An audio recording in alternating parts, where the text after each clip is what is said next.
Hi, I'm Katie Roering. And I'm Eric Roering. And we're the founders of Fontana Candle Co. In 4 years, we took our hobby of making candles in our basement and selling them at craft shows and makers markets, and we turned Fontana into a nationally recognized e-commerce brand. This year, we're doing 7 figures of revenue, and we have 12 employees. So how did we do it? Welcome to the Candle Couple podcast, where we'll share the nitty-gritty of scaling our e-commerce brand quickly. We are spilling the tea, so hopefully we can help you scale your brand quickly too.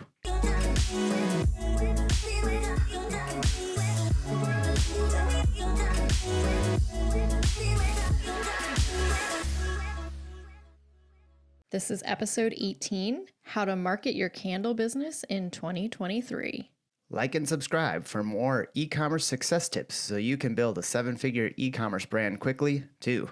So this episode is going to be a little different, in my opinion, than the one we did a couple weeks ago on marketing, because this is more, instead of just like a general how to market your candle business, to me, this is like the state of marketing so far in 2023.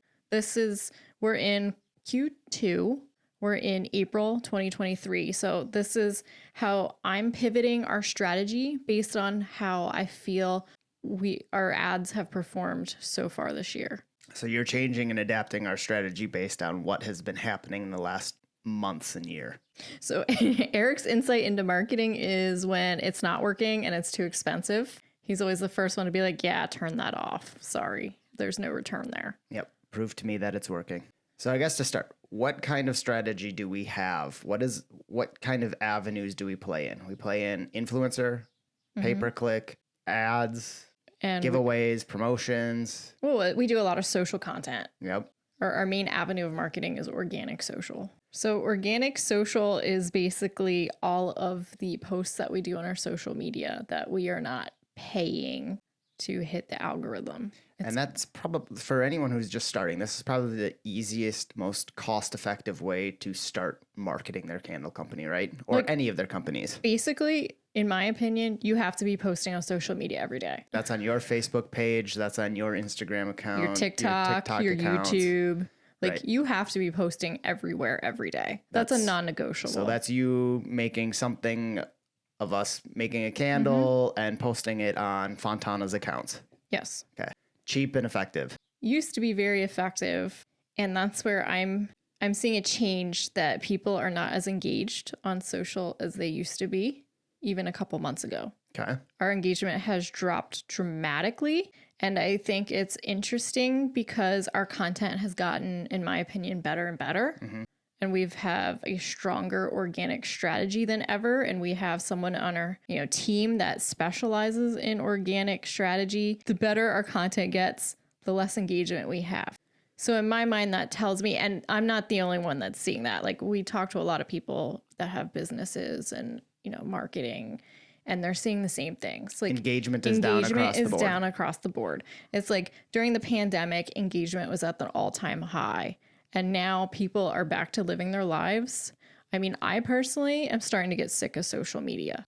If it was not my job to be on social media, I probably would be on a lot less. I've found that for myself that I am not scrolling. I have one hobby that I look at and watch people, and that's about it. Yeah. I don't even really scroll. I just go right to their posts and to their account and see what they're doing, and then I sign off. Yeah, it's like we've hit saturation point on social media. Yeah.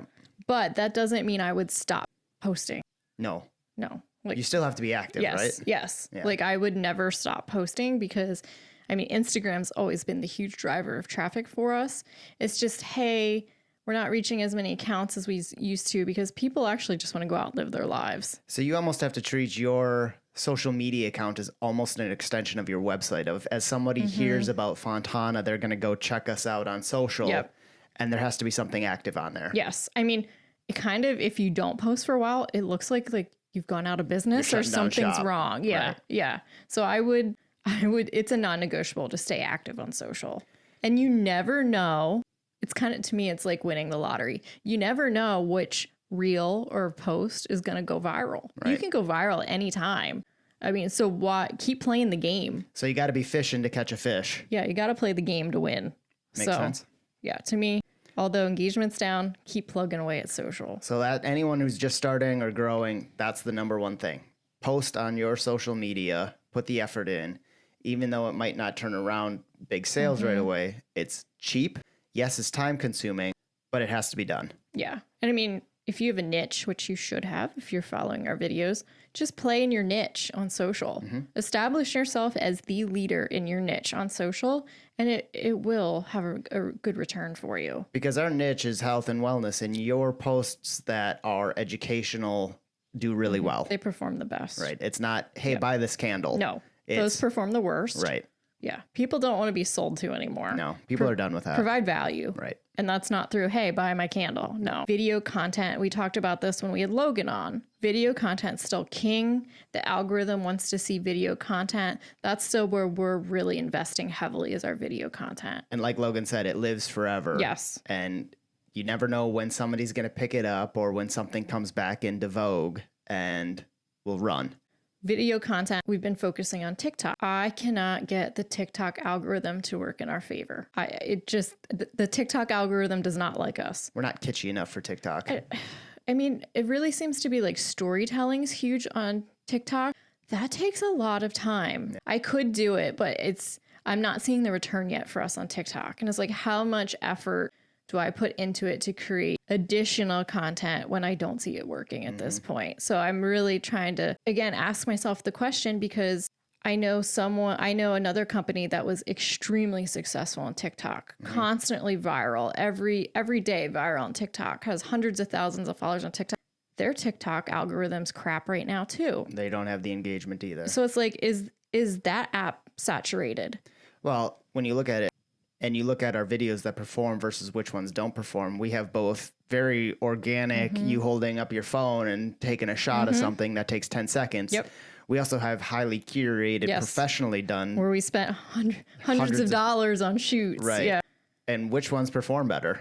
TikTok, you want the homegrown phone content. Right. It is not your expensive content. So with that being said. In the frame storytelling, that seems to be a person on the screen talking is TikTok. And almost in anywhere, right? Because if we have all of our... No, because our other videos where we're not storytelling and we're showing a process or we're educating on our reels perform very well. Okay.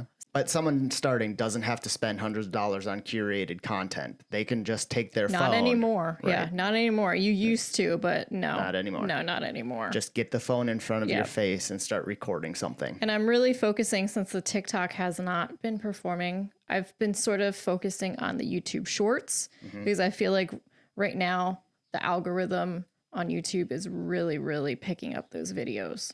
Makes sense. And they're saying, I mean, everyone says YouTube is like the world's second largest search engine besides Google. And I mean, it's owned by Google, which makes sense.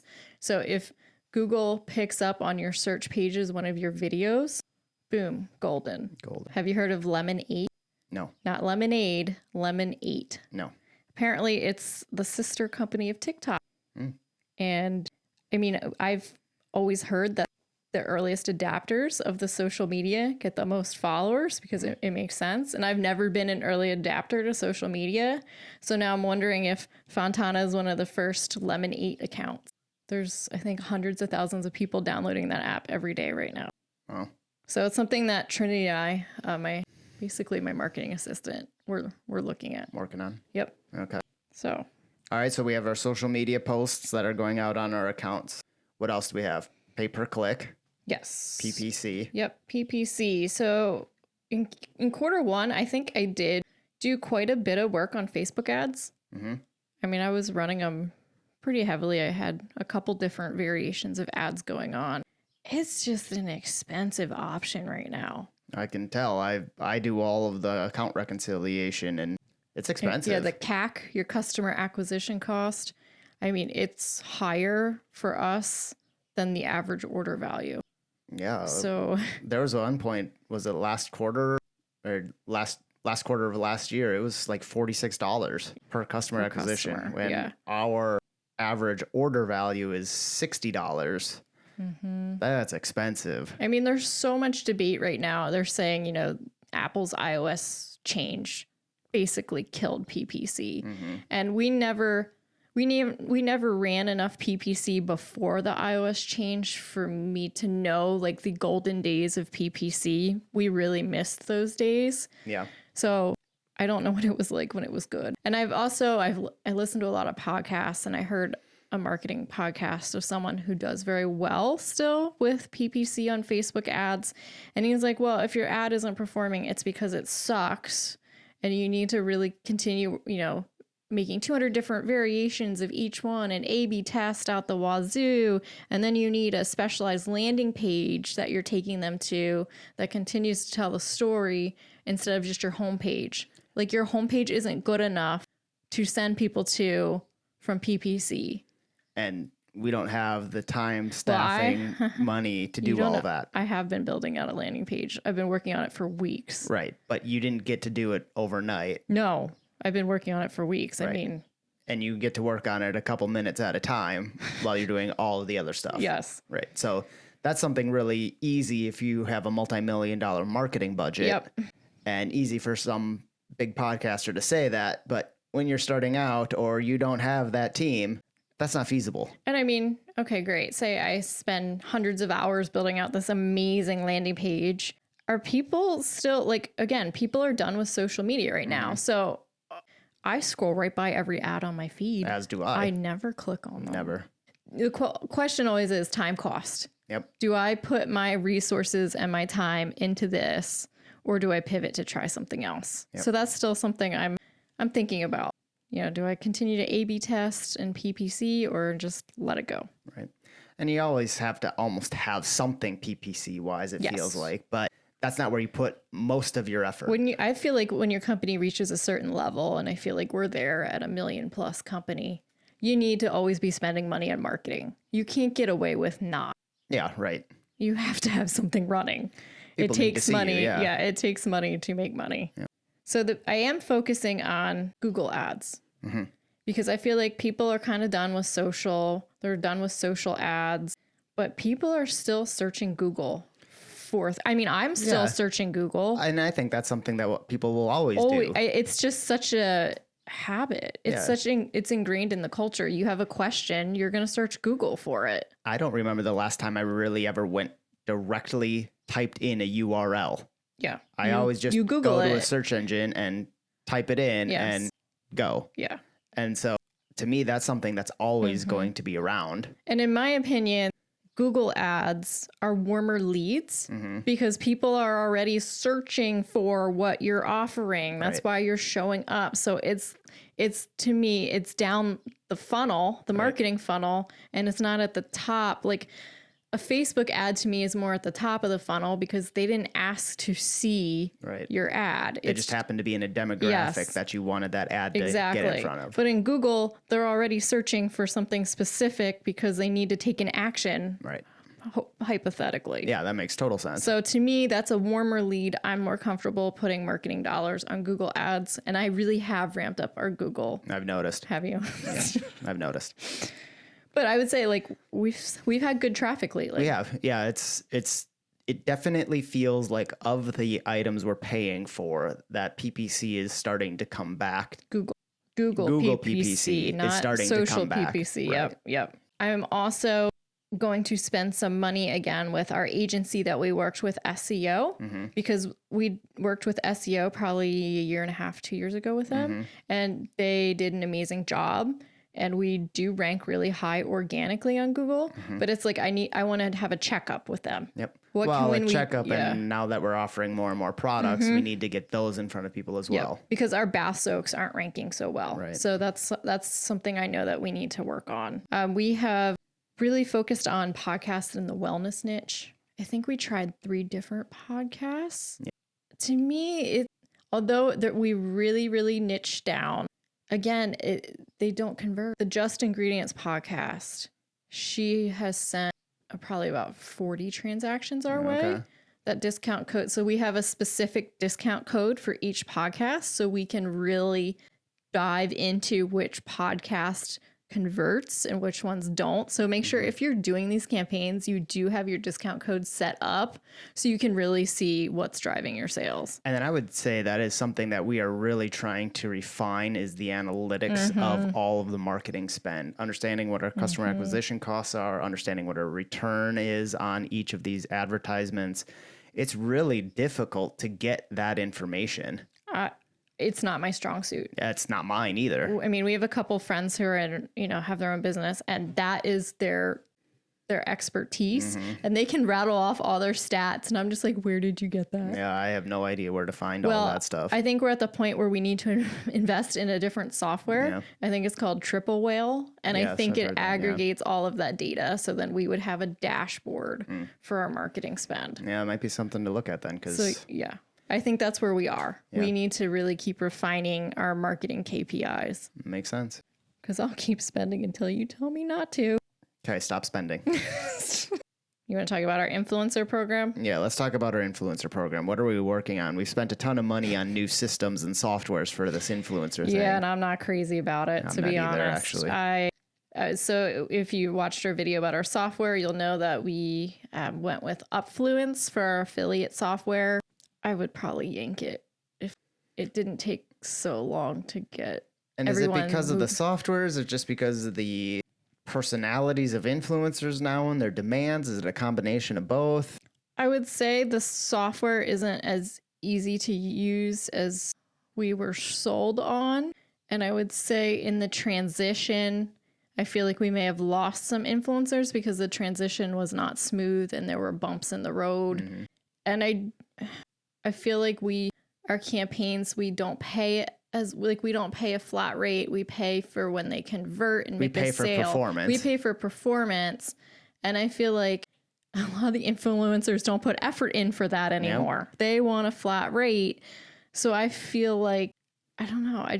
It's hard to invest. Something's not working. It's hard to invest in influencers right now because, like you said, it's saturated. They want to be paid up front, and then they'll throw something out that we don't control, and we don't know what the message is going to be. If it's just a photo of our candle, well, what am I paying for? Yes. I mean, some do an amazing job, but then others don't even try. And it's like, okay, well, do you really think that was worth $1,500? Like, we have to make money. You have to convert for us to be able to pay that. Our team works so hard. Yes. And I have a problem when these influencers feel like they deserve rates that are so much higher than the team that we have that comes into work every day and gives Fontana their all. They feel like they deserve more pay than our team. Even me. I have a very small salary. Yeah. And they want more money than I make. Yeah. And I work 16 hours a day. Yeah. So I feel like the heyday of influencers is over because we do have some very, very high performing influencers that 2 years ago in 2020, when they would do a campaign and show our candle, boom, we would get $15,000 in sales in the next 24 hours. They're not doing that anymore. Right. They show our candle, we get what, $1,000, $2,000 in sales. Like, it's just not performing the same it used to. No. So to me, we are going to be investing less and less. Yeah, I agree. So what are we trying now? We're really working on teaming up with other companies, right? Yeah, right now we're loving collabs. Yes. I mean, collabs to me are the way to go. Like, how can you collab? So like giveaways on social media are huge. If you need to gain new followers and you want to do it in your niche, find other companies in your industry, in your niche, and do a giveaway with them. It's a great way to grow brand recognition. Yeah, it really grows your brand as one of the leaders in your space if you continue to team up with other businesses that are owning that space. So one of the things that we've really worked on is we are in the health and wellness space, but there is a local cookie company that they tout their ingredients. They work clean ingredients. That really hits home to us. And it's an awesome collaboration because... And they have a huge following. They have a huge following, which, okay, if anyone who's splurging on a dessert wants something still clean without a bunch of chemicals and dyes, they're going with this this cookie company, which probably lends them to be our kind of customer as well. I mean, I'm I'm a customer of this cookie company and health and wellness is important to me. It's an awesome way to grow both companies' So recognition. how do we collab with them? You want to talk about that? So what we did was we worked on a specific scent of the candle. It's a very sweet baked cookie scent, and it's their Taylor Chip fresh baked candle. Yep. It smells wonderful with vanilla and cacao in it and a little bit of spice, and it's an awesome smell. And they sell it in their physical locations and on their website. And we're selling it on our website as well. Right. And the candle has our name and their name on it. It's something that's very static and shows their company name along with our company name. And it's something is always sitting in front of the customer's eyesight. So one of the things they liked about it was that now they have their name sitting in front of their customer all the time. Well, because if you think about it, you get a cookie and you immediately consume it and it's gone. Right. And they wanted something that would sit in the customer's home for a couple weeks. Right. And it's been an awesome collaboration. It's a new scent for us. It's a new product line for them. And it's been great. We also did another one, a specialized candle with a wellness company in our niche. That's sold out. That candle sold out in 24 hours. 24 hours. Boom. They had a built-in audience that was super excited for this candle. We released it. They put it on their social, sold out. Yep. They were a skincare company that had a very nice, lovely scent using essential oils, and we turned it into a candle. It was an awesome collaboration for both companies. So I think what we're doing now is we're really trying to find new customers, still very much in our niche through the collaborations. Again, we're still very much at the bottom of the funnel, in my opinion. Yes. And we're also focusing on creating value for our current customers. I mean, everyone says, and it's true, returning customers are so much cheaper to retain than finding a new customer. Yep, that's right. And I really think catering to your returning customers through email and SMS marketing is the way to go. And of course, we do that through Klaviyo because you can segment your customers out. And to me, that's the way to go. Speak to your customer in Klaviyo and give them the messages that they want to see. Makes sense. And we have one final strategy for acquiring new customers. And it took us 5 years to get to this. This was not something that entry-level companies should do, in my opinion. I agree with that. This has been an expensive venture, long awaited, with a lot of hand-holding. So what is it, Eric? So we just recently launched on Amazon about 2 weeks ago. And do you want to say, why did we launch on Amazon? So we went on Amazon because if you go onto Amazon and you searched Fontana Candle Company, it actually started auto-populating like you would in a Google search. A lot of our different scents and products would auto-populate. And it's not because people were searching for us that those were coming up. It was because people and other companies and competitors were buying our name, our search terms on Amazon. And we were having over 1,000 searches a month for Fontana products. And we said, okay, now we have to get on it. Well, they were searching for us, and then the other candle companies were scalping them. And they would come up as Fontana Candle Company. If you're searching that means you're probably looking for a natural candle, and unnatural candles would come up. That's where we said, okay, now we need to be in there. And it took a long time to get to that 6 months. Yep. We were 6 months in of having an agency paying $2,000 a month, setting up our store. So we've paid nearly $12,000 in setup fees and time before we even made a sale. And I would say too, from watching what they did, we could not have set that up ourselves. I would never have done that alone. Even now, I would never even keep the store running without them. To me, it's a non-negotiable to have a specialized agency handling it. The amount of emails and setup and storefronts and everything that they went through, it blew my mind, even as they had put it in layman's terms. It was crazy, the amount of setup. We've been on it for what, 2 weeks? 2 weeks. I mean, every day we have a handful of orders. So far, I think every order has been a new customer except for one. And it's always been one or two candles. Our biggest order was 2 candles. So very different than our website. Very different. And the thing with it is I can look at it, and one of our hesitations was, okay, yeah, we're still making money, but our margin has it's more than half of what we do online. So we don't want most of our returning customers to buy from Amazon. Let's make that perfectly clear. That would destroy our business. The margin is horrible.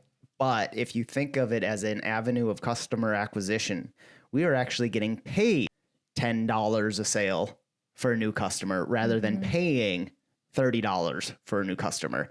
So even if we break even, then we got a new customer. We do not offer every product online that we have. Very, very specific SKUs. Right. So if they they can get our best sellers, they try it, they like it, they come to our website then and buy something broader that we offer. Well, and because we're doing FBM right now, fulfillment by merchant, our shipping team is packing the orders. So they're getting a postcard in every order that really drives home our website. And with our box, branding, with our branded tape on it. So they're not getting an Amazon experience. They're getting a Fontana experience. Right. And so it is a lot of work doing Amazon. It's a ton of time and a ton of cost. But if we even break even with new customer acquisition, it's worth it. Yes.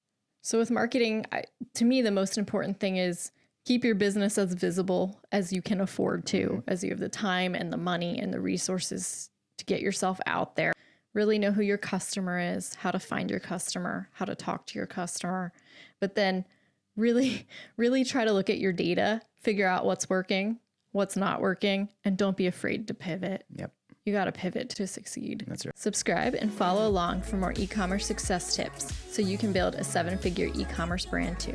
And if you have any suggestions for future episodes, drop a comment below and we'll see if we can write something out.